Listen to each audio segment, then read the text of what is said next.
Hello, कैसे हो आप सब। Welcome to my channel retail with Ekta. आज हम 10th क्लास की रिटेल का सेकंड यूनिट का सेकंड सेशन स्टार्ट कर रहे हैं, जो कि है रिटेल ट्रांसपोर्टेशन। तो आज हम जो स्टार्ट कर रहे हैं, तो सबसे पहले हम करेंगे ट्रांसपोर्टेशन का मीनिंग। ट्रांसपोर्टेशन मतलब परिवहन, ठीक है। तो रिटेल ट्रांसपोर्टेशन या रिटेल परिवहन क्या होता है कि गुड्स को एक जगह से दूसरी जगह तक पहुंचाने के लिए हम यातायात के साधन यानी कि ट्रांसपोर्ट व्हीकल्स का इस्तेमाल करते हैं, जिसको बोलते हैं रिटेल ट्रांसपोर्टेशन। जैसे कि एक रिटेलर वस्तु मंगवाने के लिए या कस्टमर तक गुड्स को पहुंचाने के लिए, जैसे कि बाइक है, गाड़ी है या कोई भी ट्रक है, कोई भी साधन है जिसके द्वारा हम कस्टमर तक वस्तु पहुंचाते हैं, उसको क्या बोलते हैं? परिवहन यानी कि ट्रांसपोर्टेशन। आपने देखा होगा आजकल कि जैसे कि पिज़्ज़ा है या कोई भी खाने पीने की वस्तु है, उसकी होम डिलीवरी की जाती है, ठीक है। तो उसके लिए बाइक का या स्कूटर का इस्तेमाल किया जाता है, तो वो भी क्या होता है? ट्रांसपोर्टेशन, परिवहन के साधन जिसके द्वारा हम वस्तुओं को, गुड्स को कस्टमर तक पहुंचाते हैं। तो ये अगर ट्रांसपोर्टेशन नहीं होता तो कस्टमर तक गुड्स को पहुंचाना बहुत मुश्किल हो जाता। तो अब इसका क्या महत्व है रिटेल ट्रांसपोर्टेशन का, क्या बेनिफिट है रिटेल ट्रांसपोर्टेशन का? तो सबसे पहला है लार्ज स्केल प्रोडक्शन, यानी कि बड़े पैमाने पर उत्पादन। जो ट्रांसपोर्टेशन के फैसिलिटीज़ हैं, उनके द्वारा ही पॉसिबल हुआ है बड़े पैमाने पर उत्पादन करना, लार्ज स्केल पे प्रोड्यूस करना। क्यों? क्योंकि अगर ट्रांसपोर्टेशन नहीं होता, परिवहन नहीं होता, तो हम इतना सारा उत्पादन क्यों करते? क्यों? क्योंकि वो हम बेच ही नहीं पाते, कस्टमर तक भेज ही नहीं पाते। हम केवल उतना ही उत्पादन करते जितना हम आसपास इस्तेमाल कर सकते हैं।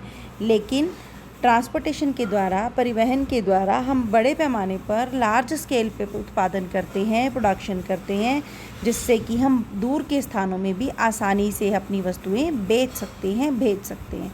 अगर ट्रांसपोर्टेशन नहीं होता तो हम इतना उत्पादन करके उसको बेचने में परेशानी आती। Next is specialisation of a reason.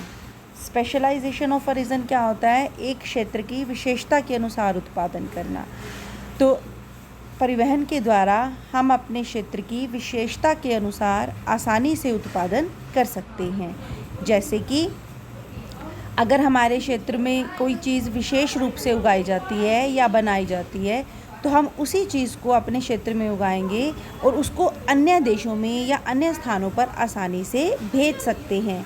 जैसे कि कॉटन है, वो गुजरात में उगाई जाती है ज़्यादा, या गन्ना है, वो उत्तर प्रदेश में उगाया जाता है ज़्यादा, और उगाने के बाद जो एक्स्ट्रा होता है, जो वहाँ के इस्तेमाल के बाद बच जाता है, वो अन्य स्थानों पर आसानी से भेज दिया जाता है। अगर ऐसा नहीं होता तो हम क्या कोशिश करते? अपने रीजन में, अपने क्षेत्र में हर चीज़ उगाने की कोशिश करते। लेकिन अब हम क्या करते हैं? जिस क्षेत्र की जो विशेषता है, वो वही का उत्पादन करता है और उसको अन्य जगह पर बेच देता है। और जो चीज़ हमारे क्षेत्र में नहीं बनाई जाती, वो हम अन्य जगह से मंगवा सकते हैं। नेक्स्ट इज़ वस्तुओं का उपभोग, यानी कि कंजम्पशन ऑफ गुड्स। तो परिवहन के द्वारा वस्तुओं के उपभोग में वृद्धि हुई है। उपभोग होता है वस्तुओं का इस्तेमाल करना, कंज्यूम करना, वस्तुओं को यूज़ करना। तो परिवहन के द्वारा हमारे उपभोग में वृद्धि हुई है। कैसे वृद्धि हुई है? पहले हम सिर्फ वही चीज़ों का यूज़ कर सकते थे जो हमारे यहाँ पर बनती हैं, ठीक है। हमारे आसपास जो चीज़ बनती है, हम केवल उन्हीं वस्तुओं का उपभोग कर सकते थे। परंतु परिवहन के द्वारा जो चीज़ हमारे यहाँ पर नहीं बनाई जाती, हम उन चीज़ों को भी कंज्यूम कर सकते हैं। कैसे कर सकते हैं? हम परिवहन साधनों के द्वारा उनको आसानी से अपने यहाँ पर मंगवा सकते हैं। Next is price of goods.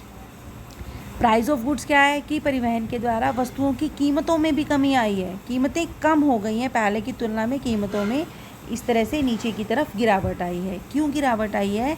क्योंकि परिवहन के द्वारा ये संभव हो पाया है। हम सब चीज़ वहीं से लेंगे जहाँ से हमें सस्ती मिलेंगी। तो इससे क्या हो गया? वस्तु की कीमतें भी कम होने लगी हैं, क्योंकि हर जगह वही चीज़ बनाई जाती है।